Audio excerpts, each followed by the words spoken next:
Should we start, Kamal? Hello comrades, मैं हिंदी में बोलूँगा।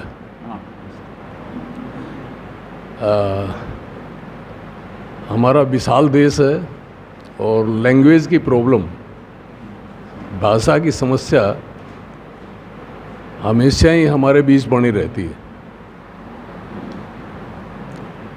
आज और कल 2 दिन से जो चर्चा हमारे बीच हुई है, मुझे भरोसा है, पूर्ण विश्वास, आई एम श्योर कि हम सभी को इसका लाभ मिला है। We are benefited. यहाँ हम 4 राज्य हैं, कर्नाटका, केरला, तमिलनाडु एंड आंध्र प्रदेश। और मुझे यकीन है आने वाले समय में जब कभी फिर इस तरह का आयोजन होगा, क्लास होगी, तो तेलंगाना राज्य के प्रतिनिधि भी हमारे बीच में होंगे। और मेरी पहली अपील है एक आपसे कि हर राज्य में जो हमारा संगठन है, दूसरे जो दायित्व हैं, रिस्पॉन्सिबिलिटीज़ हैं, उनको पूरा करने के साथ साथ हमें ये देखना होगा कि हम अपने अगल बगल के राज्यों में संगठन को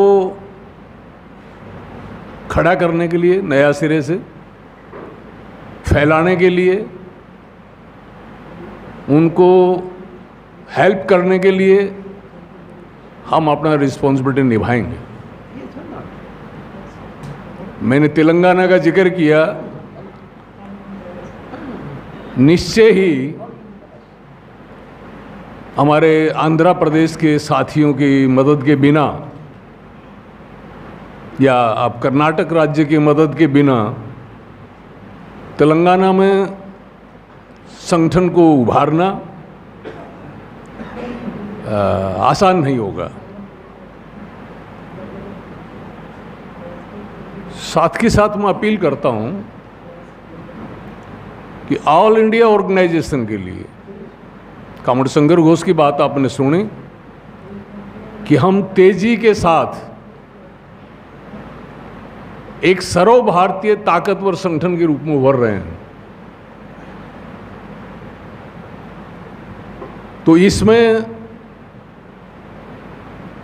ऑल इंडिया जो ऑर्गेनाइजेशन है, संगठन है, उसकी जिम्मेदारियां बढ़ जाती हैं। उन बढ़ी हुई जिम्मेदारियों को निभाने के लिए हर राज्य अपने कार्यकर्ता ऑल इंडिया लीडरशिप के हाथ में देगा। तो ये भी मैं अपील करता हूं। और इस संदर्भ में एक राज्य के भीतर भी अगर बगल के जिला में संगठन कमजोर है या संगठन नहीं है, तो उस जिला को सशक्त बनाने के लिए, वहाँ संगठन खड़ा करने के लिए हम मदद करेंगे। ये मनोभावना, ये एटीट्यूड, ये अंडरस्टैंडिंग, ये समझदारी हमारी होनी चाहिए। बगल के गांव में भी, मैं इस गांव में संगठन का निर्माण कर रहा हूं, तो बगल के गांव में साइड बाय जो गांव है, वहां भी मैं संगठन को हेल्प करूंगा। अगर इस तरह से हम करते हैं तो एक राज्य के भीतर और पूरे देश में हम आने वाले समय में और ग्रेटर भूमिका और बड़ी भूमिका और महत्वपूर्ण भूमिका, प्रभावशाली इफेक्टिव भूमिका, और मैं कह सकता हूं कि समय आने पर निर्णायक भूमिका भी हम अदा कर सकते हैं। हमारा क्षमता चाहे कम थी, लेकिन दिल्ली बॉर्डर पर जब आंदोलन चल रहा था, इस मीटिंग में मैं वो सब बातें चर्चा नहीं कर सकूंगा, लेकिन दिल्ली बॉर्डर पर जो 13 महीने आंदोलन चला था और 3 काला कानून वापस लेने के लिए मोदी सरकार को, कॉरपोरेट्स को, उसके आकाओं को, जिसका वो हुक्म बजाता है, उनको मजबूर किया था उन रद्द करने के लिए। हमारे संगठन की उसमें बहुत शानदार और कुछ खास ऐसे संकट के वक्त में जब एसकेएम और आंदोलन, वो पूरा आंदोलन संकट में जा सकता था, उस वक्त हमारे संगठन ने एक लीडिंग निर्णायक भूमिका अदा की थी। तो भविष्य में भी हमें इसके लिए तैयार रहना है। साथियों, हम जो खेतीहर हैं, हम जो खेती करते हैं, गांवों में आज जो किसान है वो छोटा किसान रह गया है। लैंड होल्डिंग, एक किसान परिवार के पास बहुत कम जमीन है। 1 एकड़, एकड़ में समझते हैं आप? 1 एकड़, आधा एकड़, 1.5 एकड़, 2 एकड़, ज्यादा से ज्यादा हर राज्य में ज्यादा से ज्यादा किसान स्मॉल होल्डिंग का किसान है, छोटा किसान है, छोटी जोत का किसान है। मध्यम किसानों की संख्या भी ज्यादा नहीं है। और खेतीहर मजदूर या भूमिहीन किसान भी हमारा है।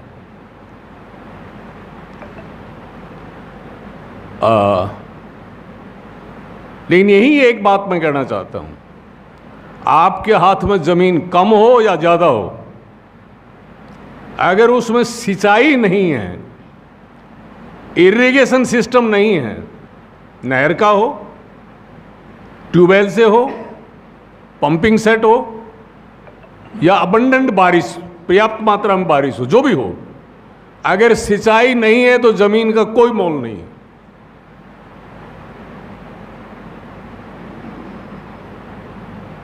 लेकिन सिंचाई बहुत महंगी है।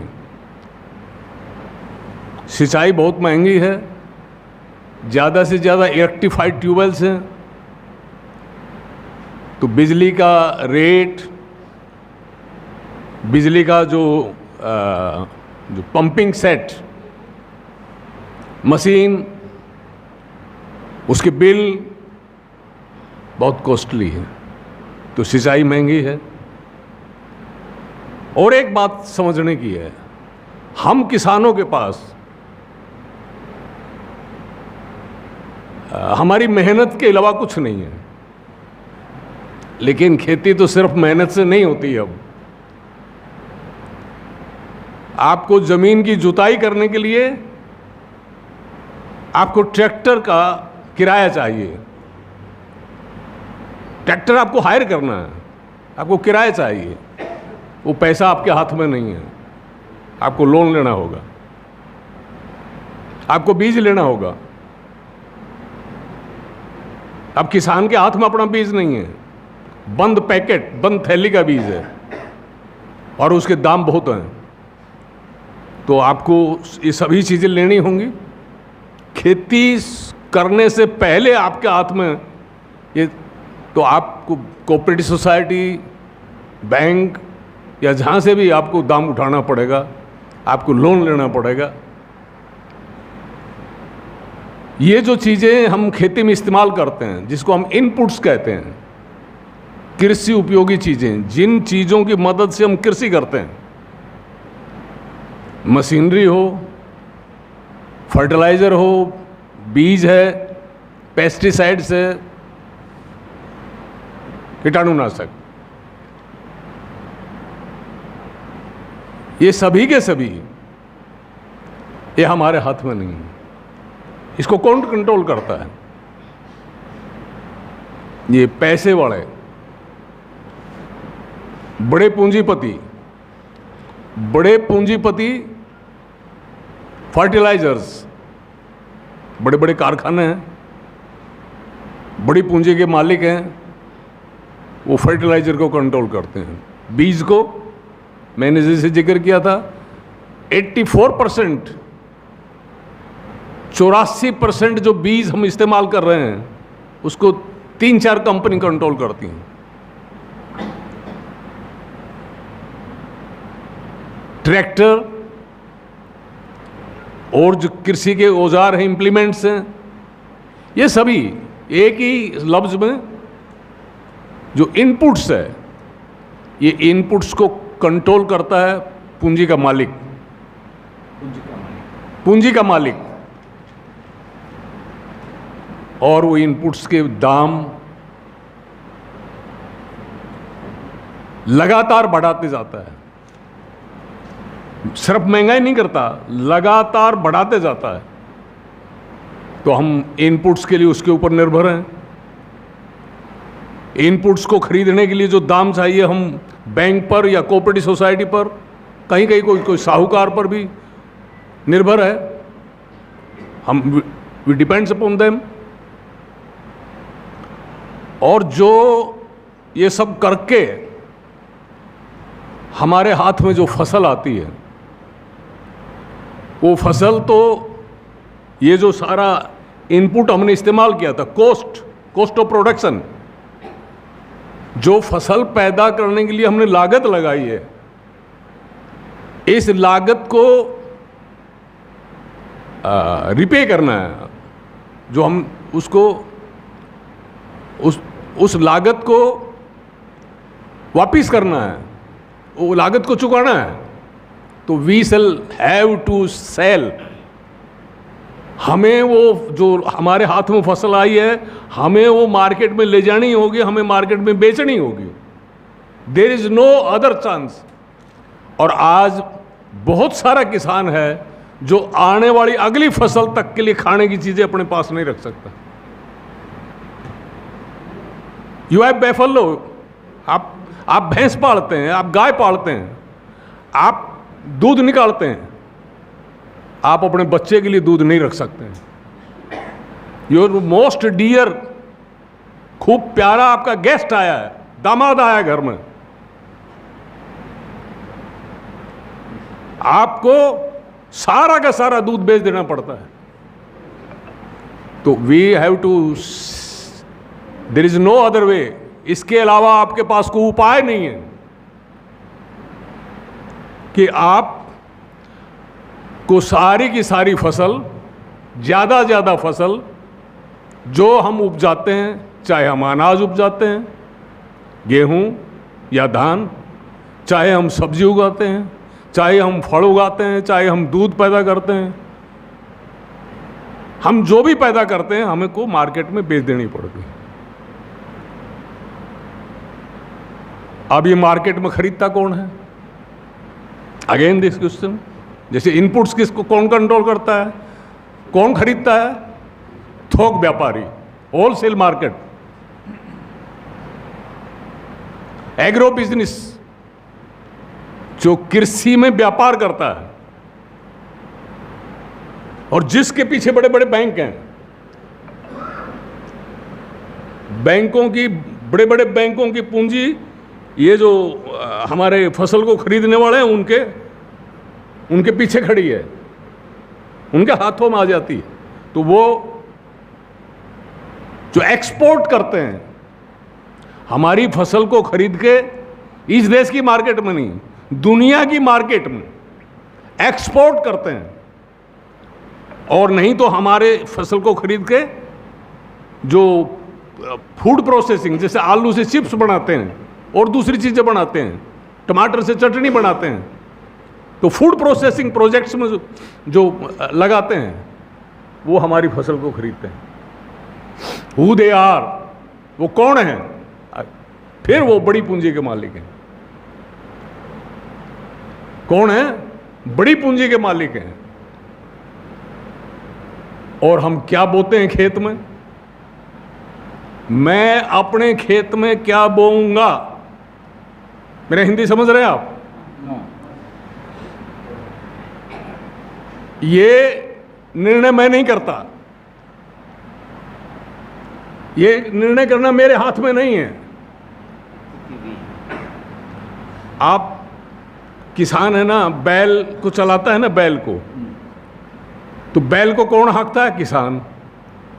भैंसे को चलाता है किसान।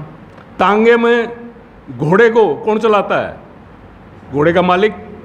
तो ऐसे मुझे कौन चलाता है कि ये फसल बो अपने खेत में, ये मत बो? Market. It is the market which force me.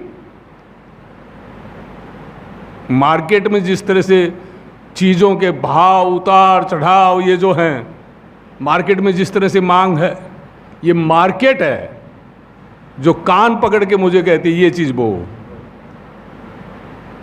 तो inputs, who control the inputs, who control what ever I produce?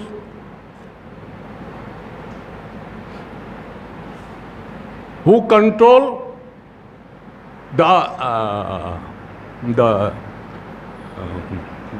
जो लागत मुझे लगानी है, जो पैसा मुझे इन्वेस्ट करना है, वो उस पैसे को भी बैंक और वो कंट्रोल करते हैं। तो it is the capital. That is why we say that the Indian agriculture is controlled by capital. भारतीय कृषि का चरित्र पूंजीवादी है। भारत की कृषि में पूंजीवाद ने सिर्फ प्रवेश ही नहीं किया है, पूंजी ने प्रवेश ही नहीं किया है, वो कृषि को कंट्रोल करती है, कृषि को कंट्रोल करती है। तो हम इस पूंजीवादी जो उत्पादन प्रणाली है, जैसे इंडस्ट्री में है, खेती के अंदर भी हम इस पूंजी के ही चंगुल में हैं, पूंजी के चंगुल में हैं। ये बात जो कल से चर्चा हुई है उस बात से भी साफ होनी चाहिए, और हमारा रोज रोज का अनुभव भी यही कह रहा है।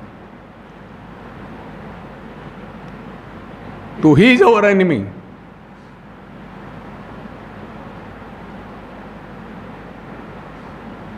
To whom we are to fight. हर खेती के अंदर हर वक्त हमारे बीज को महंगा कर दिया, हमारे खाद को महंगा कर दिया। जब हमको जरूरत थी खाद, हमको सप्लाई नहीं मिली। हर वक्त कौन चीज़ है जो आँख में जो अगर कोई रेत का कण गिर जाए, समथिंग आँख में कुछ गिर जाए तो हर वक्त वो पिंच करती है। जूते में अगर कांटा लग जाए तो पिंच करती है। हमारे खेती और एक किसान के जीवन में हर वक्त जो पिंच करती है ये पूंजी की मार। बैल को सांटा मारते हैं ना, ये हर वक्त पूंजी का सांटा समझते हैं, द केन। लाठी से अगर किसी को पिटाई किया जाए तो ऐसा ही मेरे पीठ के ऊपर जो कोड़ा पड़ता है, तो ये पूंजी का कोड़ा हर वक्त किसान की पीठ पर पड़ता है। समझते हैं? We are to fight against it. तो हम जो फसल उपजाते हैं, स्वाभाविक बात है, नेचुरल एक बात है कि किसानों में यह है कि जो फसल हमारे हाथ में आती है उसको बेचकर मेरा हाथ में इतना दाम आए कि मैंने जो सिंचाई का खर्च था वो पूरा हो जाए, खाद, बीज, मशीनरी, ये वो जो भी है वो उसमें पूरा हो जाए, और उसके बाद कुछ बचे ताकि मैं अपने बच्चों को पढ़ाई करा सकता हूँ, अपने परिवार का खाना पीना कर सकता हूँ, सिर के ऊपर छत हो सकती है, दुर्भाग्य से बीमारी आ जाए, दुर्घटना हो जाए, इलाज हो, बच्चे बड़े होंगे तो विवाह शादी करनी पड़ेगी, और बुढ़ापा में मेरा भी सुरक्षा हो, मेरा भी बुढ़ापा नरक नहीं बने। ये चाहूँगा ना, किसान की तो यही चाहे, स्वाभाविक है ये। लेकिन जब तक ये कृषि जो मंडी है मार्केट है, इस मार्केट में पूंजी का खेल जब तक चलेगा तब तक ये मेरे लिए कोई उपाय नहीं है बचने के लिए। किसान लोग मांग करते हैं कि हमको एमएसपी मिलनी चाहिए। एमएसपी का मतलब मिनिमम, मैक्सिमम नहीं।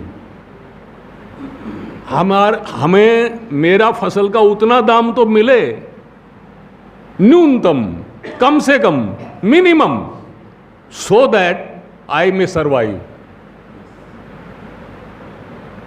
मैं खाद, बीज, सिंचाई, ये जो सब बैंक से जो लोन लिया था, कोऑपरेटिव सोसाइटी से जो लोन लिया था, जो मेरी खेती की फसल की लागत है, ये लागत अदा करने के बाद मैं अपनी गृहस्थी चला सकूं, मेरे सिर पर कर्ज नहीं रहे, मैं भी सिर ऊंचा करके समाज में रह सकूं, मेरे बच्चों को शिक्षा हो, तो मैं सरवाइव कर सकूं। तो इसलिए मेरा दाम तो minimum support price, when we say minimum support price, न्यूनतम समर्थन मूल्य, MSP, then MSP, 3 letters, it has 3 meaning.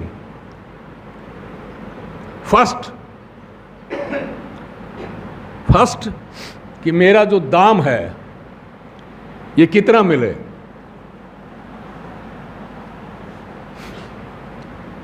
The cost of production, अगर मैंने जो लागत लगाई वही मिले तो क्यों करो, खेती करने का क्या जरूरत है फिर तो मैं वो जमीन जो मेरा हाथ में 1 एकड़ वो रेंट पे दे दूंगा।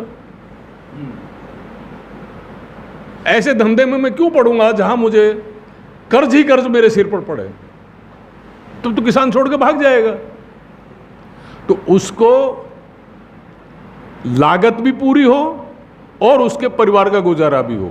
तो इसको कहा गया है कि लागत से 1.5 गुना, व्हाट स्वामीनाथन कमीशन है रिकमेंडेड, ये जो पॉपुलरली बोला जाता है। स्वामीनाथन किसान आयोग सिफारिश करता या नहीं करता, वो तो लेट 80s में सिफारिश हुई है, नहीं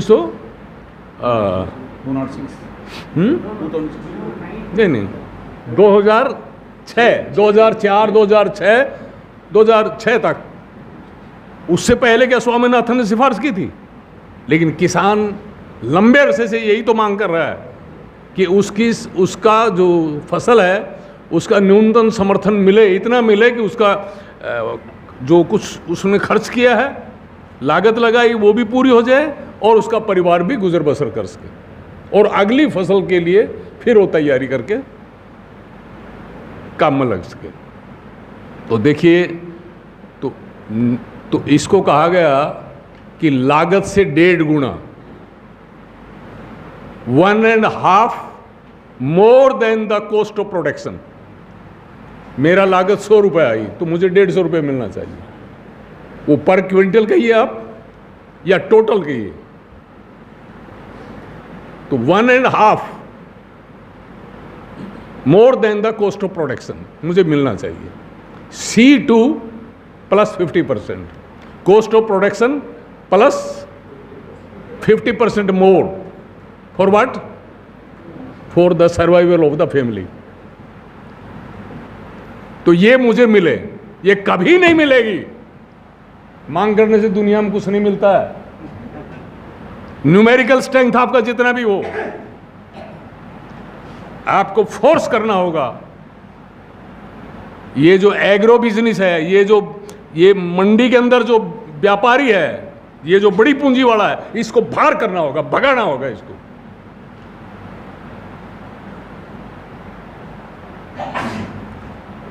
तो फर्स्ट ये हुआ, तो इसके लिए इसको भगाना होगा। इसीलिए हमारा संगठन comrade Shivdas Ghosh from the very beginning, उन्होंने कहा कि ये जो हमारा देश का जो किसान का उपज का जो खरीद है, बेच है, ऑल आउटस्टैंडिंग, सरकार को ये अपने हाथ में लेना होगा। और ये कुछ भी मुश्किल नहीं है।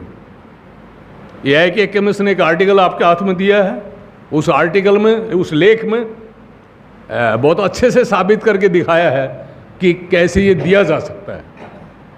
तो ये मिले ये एक बात है, समझते हैं आप।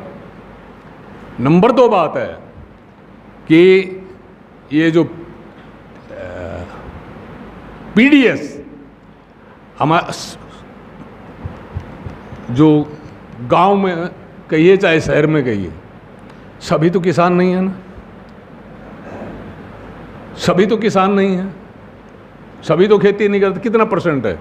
तो बाकी जो बचता है, गांव में जो उपभोक्ता है, शहर में जो उपभोक्ता है, जो मार्केट से लेकर खाता है, वो भूखा रहेगा और किसान अच्छी हालत में रहेगा। ये किसान को स्वीकार है? नहीं। समाज को स्वीकार है? क्या ऐसा होना चाहिए? तो जो शहर का उपभोक्ता है और जो गांव का उपभोक्ता है,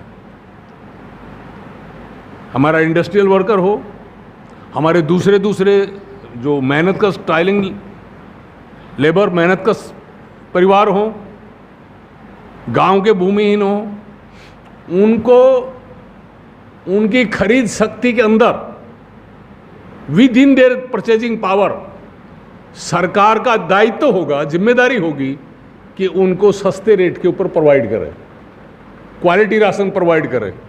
समझते हैं? PDS system, public distribution system के माध्यम से। सो फ्रॉम, जब हम एमएसपी कहते हैं तो एमएसपी का मतलब ही है कि हम किसानों को उनका लागत का दाम ये मिले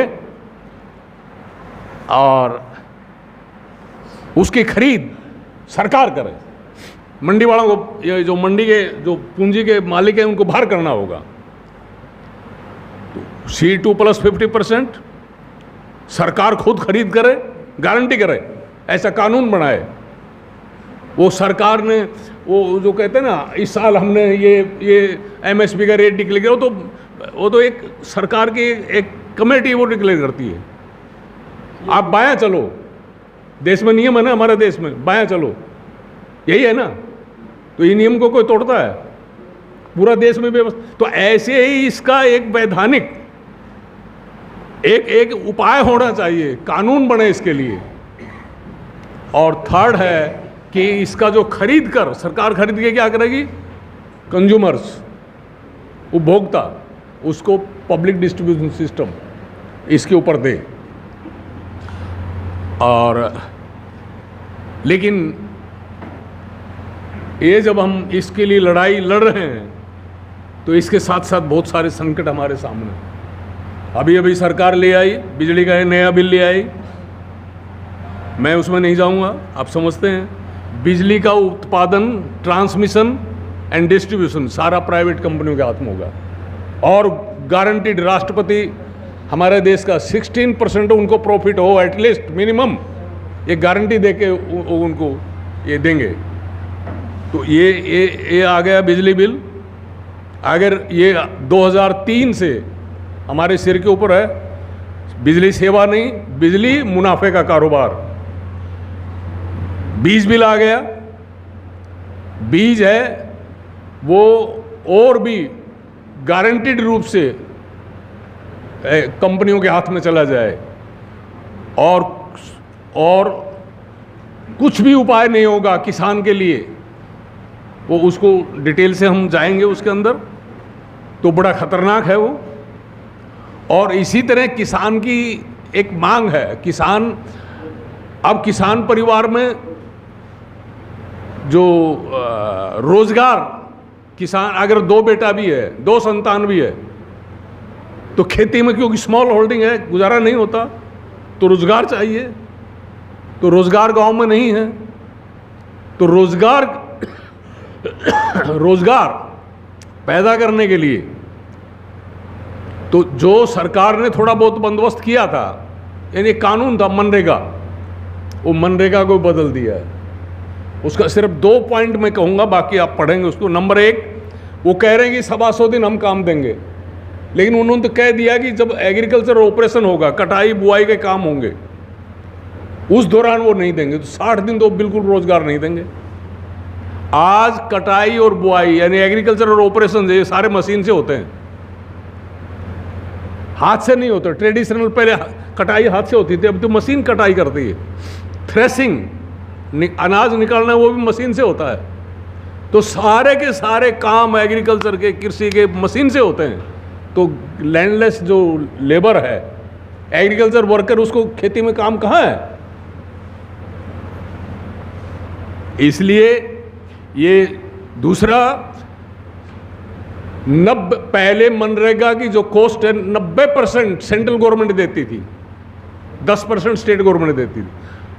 आपके यहाँ आंगनबाड़ी स्कीम है ना, ये मिड डे मील है, आशा है, उसमें यही नियम है। तो देखिए, जहाँ हरियाणा जैसे राज्य में आंगनबाड़ी को 14,000 रुपये मिलते हैं, यूपी जैसे राज्य में सिर्फ 5,000 6,000 रुपये मिलते हैं। क्यों? क्योंकि स्टेट गवर्नमेंट उसमें अपना हिस्सा नहीं देती। तो सिमिलरली ये मनरेगा में होगा, ये जी राम जी के में होगा। कोई स्टेट गवर्नमेंट उसमें अपना हिस्सा नहीं डालेगी तो मजदूरों को काम नहीं मिलेगा। थर्ड, गांव का मजदूर पहले मांग कर सकता था थ्रू पंचायत, थ्रू बीडीओ कि हमें काम दो। अब वो मांग नहीं कर सकता। अब तो सेंट्रल गवर्नमेंट विल डायरेक्ट कि आप ये काम, चाहेगी तो ये काम खोलो, चाहेगी तो ये काम नहीं खोलो। तो इस तरह से हम देखते हैं। तो रोजगार का जो थोड़ा बहुत जो मनरेगा का था, वो जयराम जी की, आप इस बात को समझ नहीं पाएंगे। हमारे हिंदी एरिया में होता है कि आप मेरे मित्र हैं लेकिन आपसे कोई अनबन होगी किसी बात पर, मेरे रिश्तेदार हैं, कोई अनबन होगी तो मैं कहता अच्छा जयराम जी की मतलब गुड बाय, तुम अपना मैं अपना, कोई रिश्ता नहीं। तो ये भारत सरकार ने मनरेगा को जयराम जी की कर दिया। अंडरस्टैंड? तो एनी हाउ मेरा एक यहाँ कहना है। और फिर फसल बीमा योजना किस्त हम देते हैं, लेकिन उसका जो मुआवजा होना चाहिए नहीं मिला। ये हर स्टेट, एवरीवेयर इन द हर स्टेट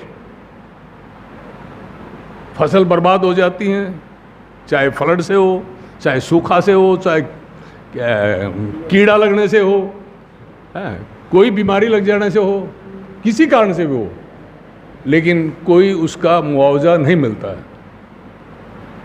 करोड़ों करोड़ों रुपया किस्त के जमा होते हैं, उसका 20% भी कितना था, 6% उसका मुआवजा मिलता है। 94% किस्त को खा जाती हैं कंपनियां। Who they are? ICICI bank, समझे? ये क्या बिड़ला का इंश्योरेंस कंपनी फला। तो इस तरह से हम देखते हैं। तो मैं ये कहूँगा कि इसके इस संघर्ष के लिए हमें अपने संगठन को ताकतवर बनाना होगा, पूरे देश के पैमाने पर, हर राज्य में एक सशक्त संगठन। वो ट्रूथ प्रिवेल्स, सच्चाई की जीत होती है। कब होती है? जब हाथ में लाठी हो, ताकत हो। तो हम मिलकर सही सूझबूझ के साथ, सही ढंग से पहल करके, इनिशिएटिव लेकर हमें अपने संगठन को मजबूत बनाना है। और जो स्थिति है, जो बड़े बड़े हमले हो रहे हैं अभी, अमेरिका के साथ जो FTA, यूरोप के साथ जो टैरिफ, अमेरिका से संधि हो गई ना भारत सरकार की, कि वहाँ से जो है वो कॉटन, कपास भारत में आएगी, कोई टैक्स नहीं लगेगा। तो अमेरिका की कपास भारत की मंडी में आएगी, वहाँ का सेब आएगा, वहाँ की ड्राई फ्रूट्स आएंगे, वहाँ का अगर दूध आता है, डेयरी प्रोडक्ट्स आते हैं, समझ गए? तो ये अगर आएगा तो यहाँ पहले हमारी फसल नहीं बिक रही है, फसल के सही दाम नहीं मिले, हमें मार्केट नहीं है, तो नतीजा क्या होगा? किसान का बर्बादी होगी। तो इस तरह से हम देखते हैं कि हमारे सामने जो ये सारे हैं, हमको इसके लिए सशक्त संगठन और यहाँ संयुक्त किसान मोर्चा मिलकर लड़ना होगा, क्योंकि हमारा दुश्मन ताकतवर है।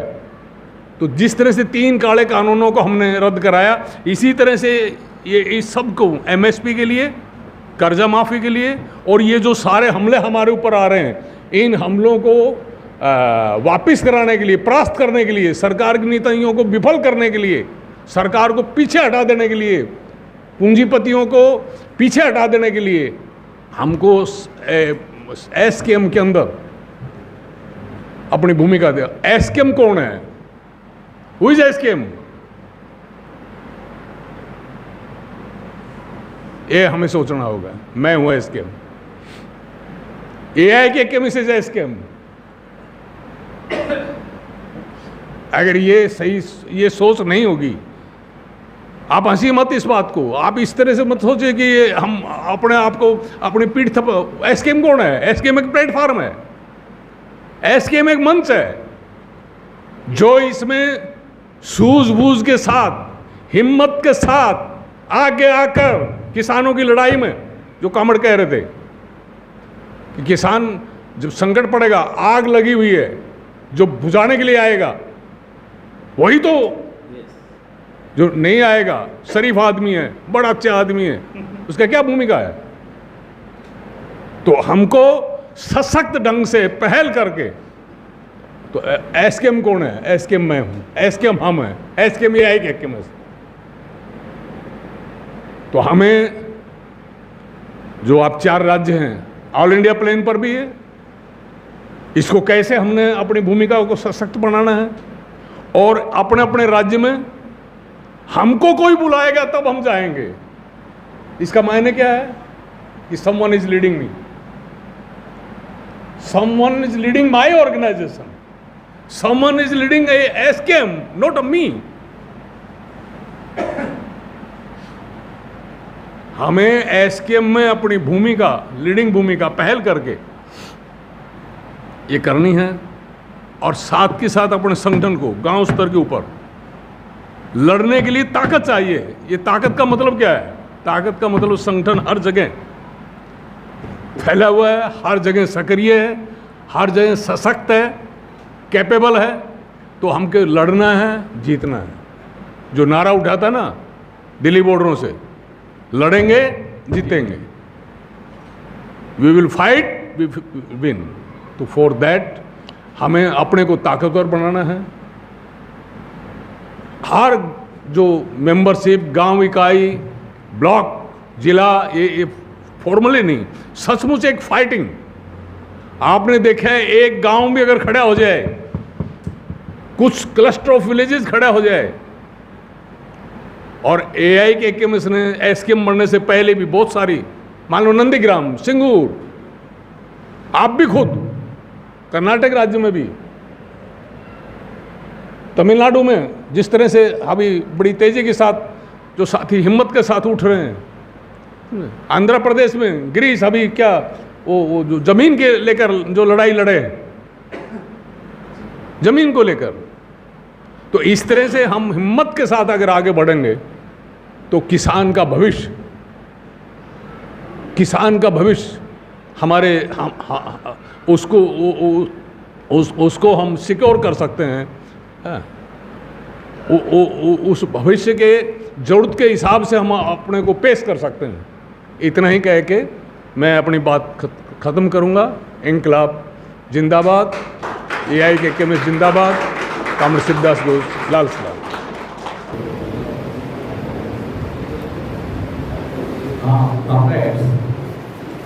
ಈಗ ನಮ್ಮ ಅಧ್ಯಕ್ಷರು ಕಾಮರೇಡ್ ಸತ್ಯವಾನ್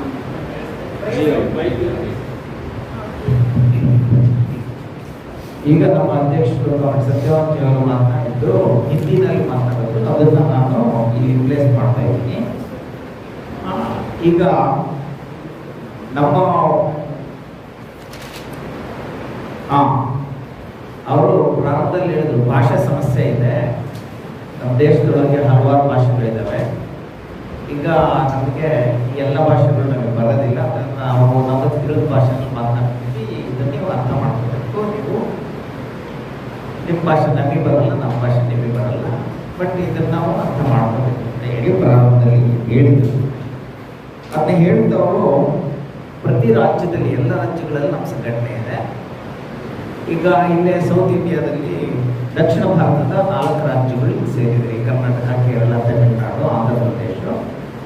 ತೆಲಂಗಾಣದಲ್ಲಿ ನಮ್ಮ ಸಂಘಟನೆ ಬರಬೇಕು, ಅಲ್ಲೂ ಇದ್ದಾರೆ ನಮ್ಮವರು, ಬರಬೇಕು. ಅದನ್ನ ಆಂಧ್ರ ಪ್ರದೇಶದ ನಮ್ಮ ಕಾಮ್ರೇಡ್ಸು ತೆಲಂಗಾಣದಲ್ಲಿ ನಮ್ಮ ಸಂಘಟನೆ ಕಟ್ಟತಕ್ಕಂಥ ಹೊಣೆಯನ್ನು ಹೊಂದ್ಕೊಂಡು ಹೋಗಬೇಕು. ಅವ್ರು ಕರ್ನಾಟಕದವರು ಕೂಡ ಇದನ್ನು ಮಾಡಬೇಕು ಅಂತ ಹೇಳಿ ಹೇಳಿದರು. ಕರ್ನಾಟಕದವರು ಕೂಡ ತೆಲಂಗಾಣದಲ್ಲಿ ಸಂಘಟನೆ ಕಟ್ಟಲಿಕ್ಕೆ ಬೇಕಾಗಿರ್ತಕ್ಕಂಥ ಕೆಲಸನ ಮಾಡಬೇಕು ಅನ್ನೋದನ್ನ ಹೇಳಿದರು. ಈ ಒಟ್ಟಾರೆಯಾಗಿ ನಮ್ಮ ಜವಾಬ್ದಾರಿ ಹೆಚ್ಚಾಗ್ತಾ ಇದೆ. ನಾವು ವೇಗವಾಗಿ ನಮ್ಮ ಸಂಘಟನೆ ಏಕೈಕೆ ಬೆಳೀತಾ ಇದೆ. ಈಗ ಇಲ್ಲಿ ನಾವು ಒಂದು ರಾಜ್ಯದವರು ಪಕ್ಕದ ರಾಜ್ಯದಲ್ಲಿ ನಮ್ಮ ಸಂಘಟನೆಯನ್ನು ಬೆಳೆಸಬೇಕು. ಹಾಗೇನೆ ಒಂದು ರಾಜ್ಯದೊಳಗಡೆ ನಮ್ಮ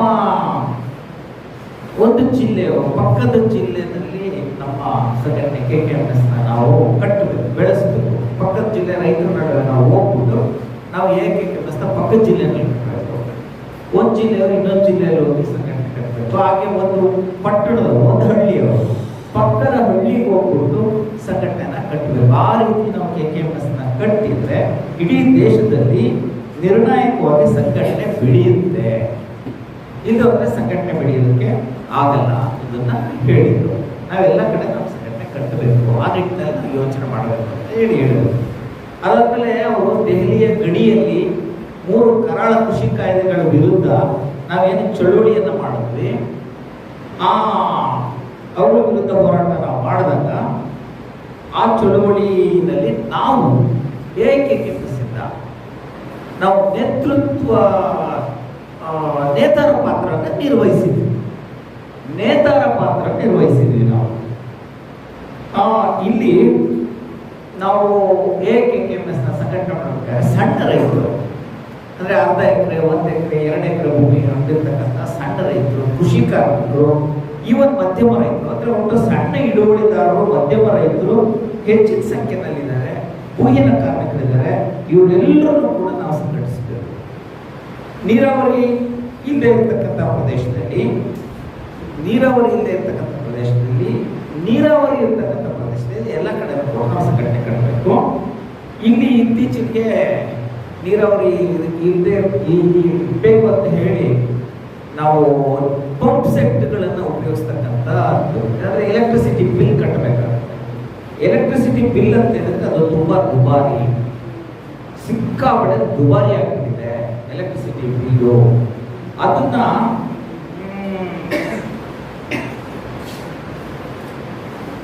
ಆದರೆ ರೈತರ ಹತ್ರ ಆ ಬಿಲ್ ಕಟ್ಟೋಷ್ಟು ಹಣ ಇಲ್ಲ. ಅವ್ರ ಹತ್ರ ಏನಿಲ್ಲ, ಪರಿಶ್ರಮ ಮಾಡಲಿಕ್ಕೆ ಇರ್ತಕ್ಕಂಥ ಶ್ರಮ ಬಿಟ್ಬಿಟ್ರೆ ಅವ್ರದ್ದು ಅನ್ನೋದು ಏನಿಲ್ಲ. ಅವ್ರ ಹತ್ರ ನೇಗಿಲು ಕೂಡ ಇಲ್ಲ. ಟ್ರ್ಯಾಕ್ಟರ್ನ ಬಾಡಿಗೆ ತಗೋಬೇಕಾಗತ್ತವರು, ಬೀಜಗಳನ್ನು ತಗೋಬೇಕಾ, ಅವ್ರ ಹತ್ರ ದುಡ್ಡಿಲ್ಲ, ಗೊಬ್ಬರಕ್ಕೆ ದುಡ್ಡಿಲ್ಲ, ಕೀಟನಾಶಕಗಳಿಗೆ ದುಡ್ಡಿಲ್ಲ, ಅವ್ರ ಹತ್ರ ಇಲ್ಲ, ಹಣ ಇಲ್ಲ. ಪ್ರತಿಯೊಬ್ಬರು ಕೂಡ ಅದಕ್ಕೆಲ್ಲ ನಾವು ಕೇಳುತ್ತೀವಿ, ಕೃಷಿ ಒಳಸುರಿಗಳು ಅಂತ ಕರಿತೀವಿ, ಅಗ್ರಿಕಲ್ಚರ್ ಇನ್ಪುಟ್ಸು. ಈ ಕೃಷಿ ಒಳಸುರಿಗಳನ್ನ ನಾವು ತಗೋಬೇಕಂದ್ರೆ ಬಳಸ್ಕೊಂಡು ಕೃಷಿ ಮಾಡ್ತೇವೆ. ಕೃಷಿ ಮಾಡ್ಲಿಕ್ಕೆ ನಮಗೆ ಬೇಕೇ ಬೇಕು, ಆದ್ರೆ ನಮ್ಮ ಹತ್ರ ಹಣ ಇಲ್ಲ. ಆದ್ರೆ ಇವ್ರು ತಗೋಬೇಕು, ಏನ್ ಮಾಡ್ಬೇಕು? ಆದ್ರಿಂದ ನಾವು ಸಾಲ ಮಾಡ್ತೀವಿ. ನಾವು ಬೀಜ, ಕ್ರಿಮಿನಾಶಕ, ಗೊಬ್ಬರ ಇವುಗಳು ಖರೀದಿಸ್ಲಿಕ್ಕೆ ನಾವು ಸಾಲ ಮಾಡ್ತೀವಿ. ಇವುಗಳು ಇವುಗಳ ಬೆಲೆ, ಈ ಇನ್ಪುಟ್ಸ್ ಬೆಲೆ, ಈ ಒಳಸುರಿಗಳ ಬೆಲೆ ದಿನೇ ಹೆಚ್ಚಾಗ್ತಾ ಇದೆ. ಇವುಗಳ ಬೆಲೆ ಹೆಚ್ಚಾಗ್ತಾ ಇದೆ. ನಾವು ಸಾಲ ಮಾಡ್ತೀವಿ, ಲೇವಾದೇವಿ ಸಾಹುಕಾರರ ಹತ್ರ ಸಾಲ ಮಾಡ್ತೀವಿ, ಬ್ಯಾಂಕ್ಗಳ ಸಾಲ ಮಾಡ್ತೀವಿ, ಲೇವಾದೇವಿ ಸಾಹುಕಾರ ಹತ್ರ ಸಾಲ ಮಾಡ್ತೀವಿ. ಇದೆಲ್ಲ ಆದ್ಮೇಲೆ ಫಸಲ್ ಕೈಗೆ ಬರ್ತದೆ. ಬಂದಿರತಕ್ಕಂಥ ಫಸಲ್ ಮಾರಾಟ ಮಾಡಿದ ಮೇಲೆ ನಾವು ಮಾಡ್ಕೊಂಡಿರೋ ಖರ್ಚು ನಮ್ಗೆ ವಾಪಸ್ ಬರಬೇಕು. ಬರೀ ಖರ್ಚು ಬಂದ್ರೆ ಸಾಕಾಗುತ್ತಾ? ಬರೀ ಖರ್ಚು ಮಾಡಿದ್ ವಾಪಸ್ ಬಂದ್ರೆ ಏನು? ನಮ್ಮ ಜೀವನ ಹೆಂಗೆ? ನಮಗೆ ಜೀವನ ಮಾಡಬೇಕು ಅಂತ ಹೇಳಿದ್ರೆ ಊಟ, ಬಟ್ಟೆ, ಮಕ್ಕಳಿಗೆ ಶಿಕ್ಷಣ, ಹುಷಾರಿಲ್ಲ ಮನೆಯಲ್ಲಿ ಅಂತ ಹೇಳಿದ್ರೆ ಅವ್ರಿಗೆ ಚಿಕಿತ್ಸೆ ಕೊಡಿಸ್ಲಿಕ್ಕೆ ಸ್ವಲ್ಪ ಹಣ, ಔಷಧಿ ಹಣ, ಇದು ಕೂಡ ನಮಗೆ ಅದರಿಂದನೇ ದೊರಿಬೇಕಲ್ಲ. ಅದೆಲ್ಲ ನಮಗೆ ದೊರೆಯಲ್ಲ ಅಂತ ಹೇಳಿದ್ರೆ ಎಂಥ ದುಸ್ಥಿತಿ ಇದೆ ರೈತರು. ನಾವು ಮಾರಿದ ಮೇಲೆ ನಮಗೆ ಊಟ ಮಾಡ್ಲಿಕ್ಕೇನು ಇಲ್ಲದಂಗಾಗುತ್ತೆ. ನಾವೇ ಬೆಳೆದಿರ್ತಕ್ಕಂಥ ದವಸ ಧಾನ್ಯ ನಾವು ಮಾರ್ತೀವಿ, ಮಾರಿದ ಮೇಲೆ ನಮಗೆ ಊಟ ಮಾಡ್ಲಿಕ್ಕೆ ನಮಗೇನು ಇಲ್ಲ. ನಾವು ಹಾಲು ಕರಿತೀವಿ, ನಾವು ಹಾಲು ಕರೆದು ಹಾಲು ಮಾರಾಟ ಮಾಡ್ತೀವಿ. ಆದ್ರೆ ನಮ್ಮ ಮಗುಗೆ, ಮನೆಯಲ್ಲಿರ್ತಕ್ಕಂಥ ನಮ್ಮ ಮಗುಗೆ ಹಾಲು ಕುಡಿಸಕ್ಕೆ ಹಾಲಿಲ್ಲ ನಮ್ಮ ಹತ್ರ. ಇಂಥ ದುಸ್ಥಿತಿನಲ್ಲಿ ನಾವು ರೈತರು ಬದುಕನ್ನ ಕಳಿಬೇಕಾದಂತ ಪರಿಸ್ಥಿತಿ ಬಂದಿದೆ. ಆದ್ರಿಂದ ಏನಂತ ಹೇಳಿದ್ರೆ, ನಾವೆಲ್ಲ ಬೆಳಿತೀವಿ, ದವಸ ಧಾನ್ಯ ತರಕಾರಿ ಪ್ರತಿಯೊಂದು ಬೆಳಿತೀವಿ. ನಮ್ಮ ಹತ್ರ ಅಂತ ಮಾರ್ಕೆಟಿಗೆ ತಗೊಂಡು ಮಾರ್ತೀವಿ, ಬಟ್ ನಮಗೆ ಬಳಸಲಿಕ್ಕೆ ಇಲ್ಲದಂತ ಪರಿಸ್ಥಿತಿ ಆಗಿದೆ. ಅದಾದ್ಮೇಲೆ ಏನ್ ಮಾಡ್ತಾರೆ, ಬ್ಯಾಂಕ್ ನಮಗೆ ಸಾಲ ಕೊಡ್ತಾರೆ, ನಾವು ಅವ್ರಿಗೆ ಮಾಡ್ತೀವಿ. ಎಲ್ಲಿ ಹೋಗುತ್ತಿದೆಲ್ಲ ಅವ್ರು ರಫ್ತು ಮಾಡ್ತಾರಂತ, ಬೇರೆ ಕಡೆಗೆ ರಫ್ತು ಮಾಡ್ತಾರೆ. ಅಥವಾ ಫುಡ್ ಪ್ರೊಸೆಸಿಂಗ್ ಪ್ರಾಜೆಕ್ಟ್ಸ್ ಅಂದ್ರೆ ಆಹಾರ ಸಂಸ್ಕರಣಾ ಯೋಜನೆಗಳು ಅಂತ ಮಾಡಿಕೊಂಡು ಆಹಾರ ಸಂಸ್ಕರಣಾ ಯೋಜನೆಗಳಿಗೆ ಅದನ್ನ ಮಾರಾಟ ಮಾಡ್ತಾರೆ. ಅವರು ಹಂಗಾದ್ರೆ ಯಾರು ಆಹಾರ ಸಂಸ್ಕರಣಾ ಯೋಜನೆ ಯಾರದು? ದೊಡ್ಡ ದೊಡ್ಡ ಬಂಡವಾಳಗಾರರದು. ಅಂದ್ರೆ ಏನಾಗುತ್ತೆ, ನಾವು ಬೆಳೆದಿರೋದ್ರಿಂದ ಬಂಡವಾಳಗಾರರಿಗೆ ಹೋಗುತ್ತೆ. ನಾವು ಏನ್ ಬಿತ್ತುತ್ತೇವೆ, ಸೊ ನಾವು ಬಂಡವಾಳ. ಹಾಗಾದ್ರೆ ನಾವು ಏನ್ ಬಿತ್ತಬೇಕು, ನಾವು ಏನ್ ಬಿತ್ತಬೇಕನ್ನೋದು ಯಾರು ನಿರ್ಣಯ ಮಾಡ್ತಾರೆ? ನಾವು ನಿರ್ಣಯ ಮಾಡ್ತೀವ? ನಾವು ರೈತರು, ನಮ್ಮ ಹೊಲದಲ್ಲಿ ನಾವೇನು ಬಿತ್ತಬೇಕು ಅನ್ನೋದು ನಾವು ನಿರ್ಣಯ ಮಾಡ್ತೀವ? ಇಲ್ಲ. ನಾವು ಏನ್ ಬಿತ್ತಿದ್ರೆ ಅದಕ್ಕೆ ಮಾರ್ಕೆಟ್ನಲ್ಲಿ ಬೆಲೆ ಐತೆ ಅಂತ ನೋಡ್ತೀವಿ. ಯಾವುದಕ್ಕೆ ಬೆಲೆ ಇದೆ, ಯಾವ್ದು ಕೊಂಡುಕೊಳ್ತಾರೆ, ಮಾರ್ಕೆಟ್ ಯಾವುದಕ್ಕಿದೆ ಅದನ್ನ ನಾವು ಬೆಳಿತೀವಿ. ಮಾರ್ಕೆಟ್ ಇಂದ ಇರೋದು ನಾವು ಬೆಳೆಯಲ್ಲ. ಆ ಮಾರ್ಕೆಟ್ ನಿರ್ಧಾರ ಮಾಡೋರು ಯಾರು? ಮಾರ್ಕೆಟ್ ನಿರ್ಧಾರ ಮಾಡೋ ಬಂಡವಾಳಗಾರರು. ಬಂಡವಾಳಗಾರರ ಹಿತ ಏನಿದೆ, ಬಂಡವಾಳಗಾರರ ಬಯಕೆ ಏನಿದೆ, ಅದನ್ನ ನಾವು ಬಿತ್ತುತ್ತೀವಿ. ನೋಡಿ, ನಾವು ರೈತರು, ನಾವು ಬಿತ್ತದ ನಮ್ಮ ನಿರ್ಧಾರ ಅಲ್ಲ, ನಮ್ಮ ನಿರ್ಣಯ ಅಲ್ಲ. ಬಂಡವಾಳಗಾರನ ಬಯಕೆ, ಬಂಡವಾಳಗಾರನ ಅವಶ್ಯಕತೆ, ಅದನ್ನ ನಾವು ಮಾಡ್ತೀವಿ. ನಮ್ಮ ಹೊಲದಲ್ಲಿ ನಾವು ಅದನ್ನು ಬಿತ್ತುತ್ತೀವಿ. ಅಂದ್ರೆ ಒಟ್ಟಾರೆ ಏನಾಗಿದೆ ಅಂದ್ರೆ, ಇಡೀ ಕೃಷಿ ಇವತ್ತು ಬಂಡವಾಳಿಗನ ನಿಯಂತ್ರಣದಲ್ಲಿದೆ. ಇಡೀ ಕೃಷಿ ಬಂಡವಾಳದ ನಿಯಂತ್ರಣದಲ್ಲಿದೆ. ಆ ಬಂಡವಾಳದ ಬೀಜ, ಆ ಬೀಜವನ್ನು ನಿಯಂತ್ರಣದಲ್ಲಿದೆ. ಗೊಬ್ಬರ ಉತ್ಪಾದನೆ ಮಾಡ ನಾವು ಬಂಡವಾಳಿಗ, ಅವನ ನಿಯಂತ್ರಣದಲ್ಲಿ ಗೊಬ್ಬರ ಇದೆ. ಕೀಟನಾಶಕಗಳು, ಅದನ್ನು ಉತ್ಪಾದನೆ ಮಾಡೋದು ಬಂಡವಾಳಿಗ, ಆ ಬಂಡವಾಳಿಗ ನಿಯಂತ್ರಣದಲ್ಲಿ ಕೀಟನಾಶಕ ಇದೆ. ಅಥವಾ ಗೊಬ್ಬರ, ಕೆಮಿಕಲ್ ಫರ್ಟಿಲೈಸರ್ಸ್, ರಾಸಾಯನಿಕ ಗೊಬ್ಬರಗಳನ್ನು ಉತ್ಪತ್ತಿ ಮಾಡೋದು ಯಾರು? ಬಂಡವಾಳಿಗ. ಅವನ ಕೈಯಲ್ಲಿ. ಅಂದ್ರೆ ಇಡೀ ಕೃಷಿ ಬಂಡವಾಳಿಗನ ನಿಯಂತ್ರಣದಲ್ಲಿದೆ. ನಾವು ರೈತರು, ನಾವು ಬೆಳಿತೀವಿ ಅಂತ ಹೆಮ್ಮೆಯಿಂದ ಎದೆ ತಟ್ಕೊಂಡು ಹೇಳ್ತೀವಿ. ನಮ್ಮ ಕೈ ಏನೂ ಇಲ್ಲ, ನಮ್ಮ ಕೈ ಏನೂ ಇಲ್ಲ. ನಾವು ನಿರ್ಧಾರ ನಮ್ಮ ಕೈ ಮಾಡೋಕ್ಕಾಗಲ್ಲ. ಏನ್ ಬೆಳಿಬೇಕಂತ ನಿರ್ಧಾರ ಮಾಡಕ್ ನಮ್ಮ ಕೈಲಿ ಇಲ್ಲ. ಇದು ದುಸ್ಥಿತಿ. ಸೊ ಕಾಮ್ರೇಡ್ಸ್, ಇಲ್ಲಿ ಮುಂದುವರೆದವರು ಹೇಳಿದ್ರು, ನಮ್ಮ ಹೊಲದಲ್ಲಿ ನಾವೇನು ಬಿತ್ತುತ್ತೇವೆ ನಾವು ನಿರ್ಣಯ ಮಾಡಕ್ ಹೋಗಲ್ಲ. ಇದು ಏನಿದ್ರು ಕೂಡ ಮಾರುಕಟ್ಟೆಯ ಪ್ರೋಸೆಸ್ ನಿರ್ಧಾರ ಮಾಡುತ್ತೆ. ಮಾರ್ಕೆಟ್ನಲ್ಲಿ ಬೆಲೆ ಯಾವ್ದು ಬೆಲೆ ಇದೆಯೋ ಅದನ್ನ ನಾವು ನಿರ್ಣಯ ಮಾಡ್ತೀವಿ. ಸೊ ಒಟ್ಟಾರೆಯಾಗಿ ಬಂಡವಾಳಶಾಹಿ ನಿಯಂತ್ರಣದಲ್ಲಿ ನಾವಿದ್ದೀವಿ.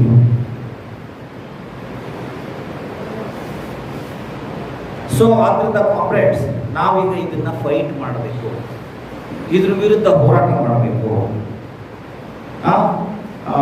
ನಮ್ಮ ಮೇಲೆ ನಿರಂತರ ಬಂಡವಾಳದ ಆಕ್ರಮಣ ಆಗ್ತಾ ಇದೆಯಲ್ಲ, ಈ ಆಕ್ರಮಣವನ್ನ ನಾವು ಹಿಮ್ಮೆಟ್ಟಿಸಬೇಕು. ಎಲ್ಲ ಖರ್ಚುಗಳನ್ನು ಏನಾದರೂ ಹಾಗಾದ್ರೆ ನಾವು ಬೆಳೆದಿದ್ದಕ್ಕೆ ಬೆಲೆ ಯಾರು ನಿಯಂತ್ರಣ ಮಾಡ್ತೀವಿ? ಬೆಲೆ ಹೇಗೆ ನಿಗದಿ ಮಾಡಬೇಕು ನೋಡಿ. ಬೆಲೆ ನಿಗದಿ ಮಾಡ್ಬೇಕಾದ್ರೆ ನಾವು ಮಾಡಿಕೊಂಡು ಖರ್ಚು ಕಳೆದು, ನಾವು ಮಾಡಿದ ಖರ್ಚು ಕಡಿಬೇಕು. ಖರ್ಚು ಕಳೆದು ನಮ್ಮ ಮಿನಿಮಮ್ ಅಗತ್ಯಗಳು, ಕನಿಷ್ಠ ಅಗತ್ಯಗಳು, ಊಟ, ಬಟ್ಟೆ. ನಮ್ಮ ಮನೆಯಲ್ಲಿ ಒಂದು ಮಗು ಇದೆ ಅಂದ್ರೆ ಆ ಮಗು ಓದಿಸ್ಲಿಕ್ಕೆ, ಶಿಕ್ಷಣ ಕೊಡ್ಲಿಕ್ಕೆ ಕನಿಷ್ಠ. ಅದಾದ್ಮೇಲೆ ಹುಷಾರಿಲ್ಲ, ಅಪ್ಪ ಅಮ್ಮಗೆ ಅಥವಾ ಮಗುಗೆ ನನಗೆ ಹುಷಾರಿಲ್ಲ ಅಂದ್ರೆ ಔಷಧಿ ಕೊಡ್ಸಕ್ಕೆ ಒಂದು ಸ್ವಲ್ಪ ದುಡ್ಡು, ಅಂದ್ರೆ ಕನಿಷ್ಠ ಜೀವನ ನಡೆಸಲಿಕ್ಕೆ ಒಂದು ಸ್ವಲ್ಪ ದುಡ್ಡು ಬೇಕಲ್ಲ. ನಾವು ಖರ್ಚು ಕಳ್ಕೊಂಡು ಕನಿಷ್ಠ ಜೀವನೋಪಾಯಕ್ಕೆ ಬೇಕಾಗಿರ್ತಕ್ಕಂಥ ಹಣ ನಮಗೆ ದೊರಿಬೇಕಲ್ಲ. ಆದ್ರಿಂದಾನೆ ಇದು ಕನಿಷ್ಠ ಬೆಂಬಲ ಬೆಲೆ, ಇದು ಕನಿಷ್ಠ ಬೆಂಬಲ ಬೆಲೆ, ಇದು ಲಾಭ ಅಲ್ಲ, ರೈತನಿಗೆ ಇರ್ತಕ್ಕಂಥ ಲಾಭ ಅಲ್ಲ.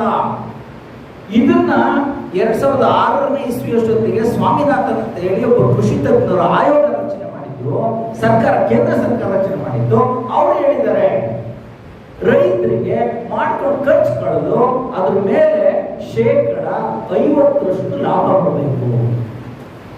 100 ರೂಪಾಯಿ ಖರ್ಚು ಮಾಡಿದ್ದಾರೆ ಅಂದ್ರೆ ರಿಟರ್ನ್ಸ್ ಅವ್ರಿಗೆ 150 ರೂಪಾಯಿ ಬರಬೇಕು. ಅತ್ಯಂತ ನ್ಯಾಯೋಚಿತವಾದ ಮಾಡ್ಕೊಂಡ್ರೆ ಖರ್ಚು 100 ರೂಪಾಯಿ ಹೋಗುತ್ತೆ, ಇನ್ನು 50 ರೂಪಾಯಿ ಬದುಕಾಗುತ್ತೆ. ಇದುವರೆಗೂ ಅನುಷ್ಠಾನ ತಂದಿಲ್ಲ. ನಾವು ಡಿಮ್ಯಾಂಡ್ ಮಾಡ್ತಾ ಇರೋದು C2 + 50%. C2 ಅಂದ್ರೆ ಮಾಡ್ಕೊಂಡಿರೋ ಖರ್ಚು ಪ್ಲಸ್ 50% ಅಂದ್ರೆ ಅದ್ರ ಮೇಲೆ ನಮಗೆ ಬರಬೇಕಾಗಿರ್ತಕ್ಕಂಥ ಜೀವನಾವಶ್ಯಕ ಹಣ 50% 50% ಬರಬೇಕು ಅಂತಕ್ಕಂಥದ್ದು.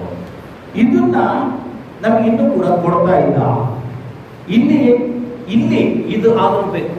ನಾವು ಕೇಳಿರ್ತಕ್ಕಂಥದ್ದು ನಮ್ಮ ಪಕ್ಷದಿಂದ, ನಮ್ಮ ಸಂಸ್ಥಾಪಕರು, ಮಾರ್ಗದರ್ಶಕರಾದ ನಮ್ಮ ಶಿವದಾಸ್ ಘೋಷ್ ನಮಗೆ ತೋರಿಸ್ಕೊಟ್ಟಿದ್ರು. ಆಲ್ ಔಟ್ ಸ್ಟೇಟ್ ಟ್ರೇಡಿಂಗ್, ನಮ್ಮ ಆಹಾರ ಪದಾರ್ಥಗಳು ರೈತರು ಬೆಳೆದಿರ್ತಕ್ಕಂಥದ್ದಕ್ಕೆ ಆಲ್ ಔಟ್ ಸ್ಟೇಟ್ ಟ್ರೇಡಿಂಗ್ ಅಂದ್ರೆ ರಾಜ್ಯ ವ್ಯಾಪಾರ ಮಾಡಬೇಕು, ರಾಜ್ಯ ವಾಣಿಜ್ಯ ಬರಬೇಕು, ಸರ್ವಾಂಗೀಣ ರಾಜ್ಯ ವಾಣಿಜ್ಯ ಬರಬೇಕು. ಅಂದ್ರೆ ರಾಜ್ಯ ತಗೋಬೇಕು, ರೈತರು ಬೆಳೆದಿರ್ತಕ್ಕಂಥದ್ದು ರಾಜ್ಯ ತಗೋಬೇಕು. ಅದನ್ನ ರಾಜ್ಯನೇ ತನ್ನ ಇದ್ರ ಮೂಲಕ ಏನಂತ ಹೇಳ್ತಾರಲ್ಲ, ಬೆಂಬಲ ಬೆಲೆ ಕೊಟ್ಟು ತಾನೇ ಮಾರಬೇಕು. ಅದನ್ನ ಖಾಸಗಿಯವರೇ ಮಾರಬಾರ್ದು, ದಲ್ಲಾಳಿಗಳಿಗೆಲ್ಲಂತಲ್ಲ, ಖಾಸಗಿಯವರೇ ಮಾರಬಾರ್ದು. ಅಂತ ಜನಗಳಿಗೆ ಗ್ರಾಹಕರಿಗೆ ತಲುಪಿಸ್ಬೇಕಲ್ಲ.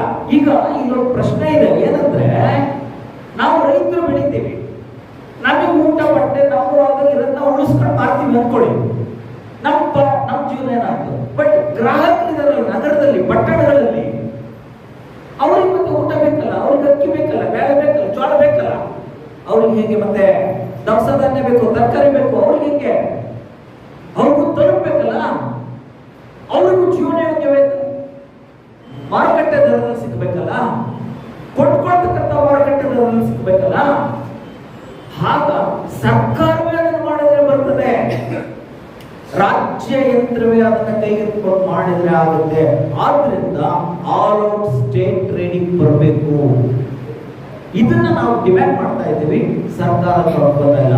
ಕನಿಷ್ಠ ಇದರಿಂದ ಗ್ರಾಹಕರಿಗೂ ಅನ್ಯಾಯ ಆಗೋದಿಲ್ಲ, ರೈತರಿಗೂ ಅನ್ಯಾಯ ಆಗೋದಿಲ್ಲ, ಇಬ್ಬರಿಗೂ ಒಳ್ಳೆಯದು. ಇದನ್ನ ನಾವು ಕೇಳ್ತಾ ಇದ್ದೀವಿ. But anyway PDS public distribution system ಅಂದ್ರೆ ಪಡಿತರ ವ್ಯವಸ್ಥೆಯಲ್ಲಿ ಮಾರಾಟ ಮಾಡಬೇಕು. ಪಡಿತರ ವ್ಯವಸ್ಥೆಯಲ್ಲಿ ಎಲ್ರಿಗೂ ಕೂಡ ಅನ್ನ, ನಾವು ಯಾವುದೋ ಒಂದು ಕ್ಯಾಶ್ ಕ್ರಾಪ್ ಮಾಡಿ ಅಂತ ನಾವು ಹೇಳ್ತಾ ಇಲ್ಲ. ಆಹಾರ ಪದಾರ್ಥಗಳು, ದವಸ ಧಾನ್ಯ, ಬೇಳೆ, ಜೋಳ, ಕಾಳು, ರಾಗಿ, ಈ ಪದಾರ್ಥಗಳು ಅಥವಾ ತರಕಾರಿ, ಸೊಪ್ಪು, ಈ ಪದಾರ್ಥಗಳು ಸಂಪೂರ್ಣವಾಗಿ ರಾಜ್ಯದ ಮೂಲಕ ಕೊಳ್ಳಬೇಕು, ಮಾರಾಟ ಆಗಬೇಕು. ಇದನ್ನ ನಮ್ಮ ಪಕ್ಷ ಡಿಮ್ಯಾಂಡ್ ಮಾಡ್ತಾ ಇದೆ. ನಾವು ಇದನ್ನ ಮೊದಲಿಂದ ಡಿಮ್ಯಾಂಡ್ ಮಾಡ್ತಾ ಇದ್ದೀವಿ. ಇನ್ನು ಇದ್ರ ನಡುವೆ ಎಲೆಕ್ಟ್ರಿಸಿಟಿ ಬಿಲ್ ಬರ್ತಾ ಇದೆ. ಈಗ ಮೊನ್ನೆ ಎಲೆಕ್ಟ್ರಿಸಿಟಿ ಬಿಲ್ ಪಾಸ್ ಮಾಡಿಬಿಟ್ರು ನೋಡಿ. ಆ ಕರಾಳ ಕೃಷಿ ಕಾಯ್ದೆ ವಿರುದ್ಧ ಹೋರಾಟ ಆಯ್ತಲ್ಲ, ಆವಾಗ ಎಲೆಕ್ಟ್ರಿಸಿಟಿ ಬಿಲ್ ಕೂಡ ಕೈ ಬಿಡಬೇಕು ಬಿಲ್ ಪಾಸ್ ಮಾಡಿದ್ರು ಅವರು. ಪಾರ್ಲಿಮೆಂಟ್ ಅಲ್ಲಿ ಬಿಲ್ ತಂದು ಮಂಡಿಸಿದ್ರು, ಪಾಸ್ ಆಗಿದ್ದಿಲ್ಲ. ನಾವು ಹೇಳಿದ್ವಿ, ನೀವು ಮಂಡಿಸಿರ್ತಕ್ಕಂಥ ಬಿಲ್ ಹಿಂದಕ್ಕೆ ತಗೋಬೇಕು, ಮಸೂದೆ ಹಿಂದಕ್ಕೆ ತಗೋಬೇಕು, ಅದನ್ನ ಕಾಯ್ದೆ ಮಾಡಬಾರ್ದು ಅಂತ ಕೇಳಿದ್ವಿ. ಪ್ರಧಾನಮಂತ್ರಿ ಅದನ್ನು ಒಪ್ಕೊಂಡಿದ್ವಿ. ಆದ್ರೆ ಈ ಪ್ರಧಾನಮಂತ್ರಿ ನಾಲಿಗೆಗೆ ಏನ್ ಹೇಳ್ತಾರೆ, ಆತನಿಗೆ ಸುಳ್ಳು ಅಂತೆಲ್ಲ ಸುಳ್ಳಾದ್ರೆ ಬಹಳ ಕಡಿಮೆ ಆಗೋಯ್ತು. ಅವ್ರಿಗೆ ನಯಾ ಪೈಸೆ ನಿಯತ್ತಿರ್ಬೇಕಲ್ಲ, ಕೊಟ್ಟು ಮಾತು ಕೈ ಬಿಡಬಾರ್ದಲ್ಲ, ಮಾತಿಗೆ ತಪ್ಪಬಾರ್ದಲ್ಲ, ಬಿಟ್ಬಿಡು. ಈಗ ಬಿಲ್ಲನ್ನ ಪಾಸ್ ಮಾಡಿ ಆಕ್ಟ್ ಮಾಡಕ್ ಹೊರಟಿದ್ದಾರೆ. ಮೊನ್ನೆ ರಾಷ್ಟ್ರಪತಿಗಳನ್ನು ಸೈನ್ ಮಾಡಿದ್ದಾರೆ. ಮಿನಿಮಮ್ 16% ಲಾಭ ನಾವು ಎಲೆಕ್ಟ್ರಿಸಿಟಿ ಕಂಪನಿಗಳಿಗೆ ಕೊಡ್ತೀವಿ ಅಂತ ಹೇಳಿದರೆ 16% ಕನಿಷ್ಠ ನಿಮಗೆ ಲಾಭ ಗ್ಯಾರಂಟಿ ಮಾಡ್ತೀವಿ ಅಂತ ಹೇಳಿ ಸೈನ್ ಮಾಡಿದ್ದಾರೆ. ಇದು ಒಂದು ದೊಡ್ಡ ಮೋಸ. ಹಾಗಾದ್ರೆ ಯಾರಿಗೆ ಇದು ಗ್ಯಾರಂಟಿ ಯಾರಿಗೆ ಕೊಡಲ್ಲ ಅಂದ್ರೆ ಜನಗಳಿಗೆ ಕೊಡಲ್ಲ, ರೈತರಿಗೆ ಕೊಡಲ್ಲ, ದುಡಿಯೋರಿಗೆ ಗ್ಯಾರಂಟಿ ಕೊಡಲ್ಲ, ಬಂಡವಾಳಗಾರರಿಗೆ ಗ್ಯಾರಂಟಿ ಕೊಡ್ತಾರೆ. ಎನಿವೆ ಕಾಮ್ರೇಡ್ಸ್, ಇನ್ನು ರೈತರು ಮತ್ತು ರೈತ ಕಾರ್ಮಿಕರಿಗೆ ಉದ್ಯೋಗ ಬೇಕಲ್ಲ, ಉದ್ಯೋಗ ಇಲ್ಲ. ಈ ಉದ್ಯೋಗದ ಪ್ರಶ್ನೆ ಬಂದಾಗ ಗ್ರಾಮೀಣ ಉದ್ಯೋಗ ಖಾತ್ರಿ ಯೋಜನೆ ಇತ್ತು, ಅದನ್ನ ರದ್ದು ಮಾಡಿಬಿಟ್ರು. ಈಗ VBG Ramji Viksit Bharat guarantee for Rozgar and Ajeevika mission ಅಂತ ತಂದಿದ್ದಾರೆ. ಮತ್ತೆ ಅದು ಗ್ರಾಮೀಣ ಅಂತ. ಈಗ ಹಿಂದೆ ಮನ್ರೇಗಾ ಇದ್ದಾಗ, ಅಂದ್ರೆ ಉದ್ಯೋಗ ಖಾತ್ರಿ ಯೋಜನೆ ಇದ್ದಾಗ, ಸ್ಥಳೀಯ ಮಟ್ಟದಲ್ಲಿ ಗ್ರಾಮ ಸಭಾದಲ್ಲಿ ಅಥವಾ ಗ್ರಾಮ ಪಂಚಾಯತ್ ತನಗೆ ಏನ್ ಬೇಕು ಅನ್ನೋ ನಿರ್ಧಾರ ಮಾಡಿಬಿಟ್ಟು ಕಾರ್ಮಿಕರಿಗೆ ವರ್ಷದ 360 ದಿನದಲ್ಲಿ ಯಾವತ್ತಾದ್ರೂ ಕೂಡ 100 ದಿನದ ಕೆಲಸ ಕೊಡ್ತಿತ್ತು. ಈಗ ವಿಬಿಜಿ ರಾಮ್ಜಿ ಬಂದ್ಮೇಲೆ ಅವ್ರು ಕೊಡೋದೇ ಇಲ್ಲ, ಅವ್ರ ಕೈಲಿಲ್ಲೇ ಇಲ್ಲ, ಗ್ರಾಮ ಪಂಚಾಯತಿ ಕೈಲಿಲ್ಲ, ಗ್ರಾಮ ಸಭಾ ಕೈಲಿಲ್ಲ. ಕೇಂದ್ರ ಸರ್ಕಾರದಲ್ಲಿ ಕೂತ್ಕೊಂಡ್ಬಿಟ್ಟು ಅವ್ರು ನಿರ್ಧಾರ ಮಾಡ್ತಾರೆ, 125 ದಿನ ಕೊಡ್ತಾರಂತೆ. ಅದು ನಮ್ಮ ಗ್ರಾಮ ಪಂಚಾಯತಿ ಬಂತು ಇಲ್ಲೋ ಅದು ಯಾರಿಗೂ ಗೊತ್ತಿಲ್ಲ. ಆಮೇಲೆ ಅವರು ಮತ್ತು 100% ಅಥವಾ 90% ಕೇಂದ್ರ ಸರ್ಕಾರ ದುಡ್ಡು ಕೊಡ್ತಿತ್ತು. ಈಗ ಇವರು 60% ಕೊಡ್ತಾರೆ, ಇನ್ನು 40% ರಾಜ್ಯ ಸರ್ಕಾರ ಹಾಕಬೇಕಂತೆ. ಅದು ಅವ್ರ ಕೆಲಸ ಮಾಡ್ಲಿಕ್ಕೆ. ಈ ಗ್ರಾಮ ಪಂಚಾಯತಿ ಕೆಲಸ ಅಲ್ಲ, ಈ ಗ್ರಾಮದ ಅಗತ್ಯ ಅಲ್ಲ. ಅವ್ರ ಕೇಂದ್ರದ ಏನ ಅಗತ್ಯನ ಇವ್ರ ಮೇಲೆ ಹೇಳಿ ನಾವು ನಿಮ್ಗೆ 60% ದುಡ್ಡು ಕೊಡ್ತೀವಿ ಮಾಡಿ ಅಂತ ಹೇಳ್ತಾರೆ. ಬಹಳ ಮೋಸ. ಇದನ್ನ ಬೇಡ ಬೇಡಪ್ಪ ಅಂತ ಹೇಳಿ ಅವರು ನಮಸ್ಕಾರ ಮಾಡ್ತಾರೆ. ಈ 125 ದಿನ ಮಾಡಿದ್ವಿ ಅಂತ ಹೇಳಿದ್ರೆ 100 ಇಲ್ಲ 125 ದಿನ ಇಲ್ಲ, ಒಟ್ಟಾರೆ ಕಾರ್ಮಿಕರಿಗೆ ಮನ್ರೇಗಾ ಹೋಯ್ತು ಅಂದ್ರೆ ಗ್ರಾಮೀಣ ಉದ್ಯೋಗ ಯೋಜನೆ ಹೋಯ್ತು, ಕೆಲಸವೂ ಇಲ್ಲ. ಈ ಪರಿಸ್ಥಿತಿ ನಿರ್ಮಾಣ ಮಾಡಿದ್ದಾರೆ. ಇಷ್ಟೇ ಕಾಮ್ರೇಡ್ಸ್. ಇನ್ನು ಈ ರೀತಿ ಇರುವಾಗ ನಾವು ಇಡೀ ದೇಶದಲ್ಲಿ ನಾವು